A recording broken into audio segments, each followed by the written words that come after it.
ગુજરાતમાં વિદ્યાર્થીઓના સપનાઓને એક નવી રાહ મળી છે।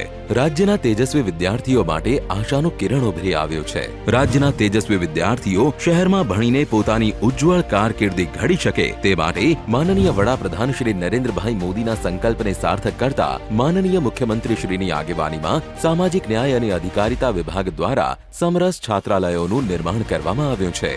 વિદ્યાર્થીઓ માટે આ છાત્રાલય તેમના ઉચ્ચ અભ્યાસ માટેના સપનાઓનું આશ્રય સ્થાન છે। આ અત્યાધુનિક છાત્રાલયમાં વિદ્યાર્થીઓને વિનામૂલ્યે રહેવાની તથા જમવાની સુવિધાઓ પૂરી પાડવામાં આવે છે।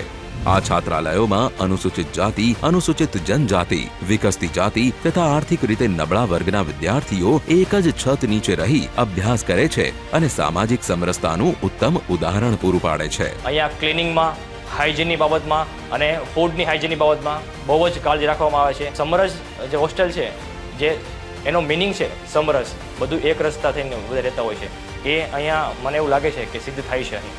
હાલ અમદાવાદ, વડોદરા, રાજકોટ, સુરત, ભાવનગર, આણંદ, ભુજ, જામનગર, હિંમતનગર અને પાટણ ખાતે સમરસ છાત્રાલયો શરૂ કરવામાં આવ્યા છે, જ્યાં ગુજરાતના ખૂણે ખૂણેથી વિદ્યાર્થીઓ અને વિદ્યાર્થિનીઓ આવીને પોતાનું ભાવિ નિર્માણ કરી રહ્યા છે। રાજ્યમાં કુલ 10 સ્થળે સમરસ છાત્રાલયો ચલાવવામાં આવે છે।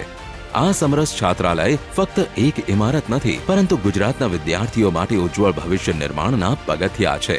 વધુ માહિતી માટે જિલ્લા નાયબ નિયામક અનુસૂચિત જાતિ કલ્યાણનો સંપર્ક કરો। સામાજિક ન્યાય અને અધિકારિતા વિભાગ દ્વારા જનહિતમાં પ્રસારિત।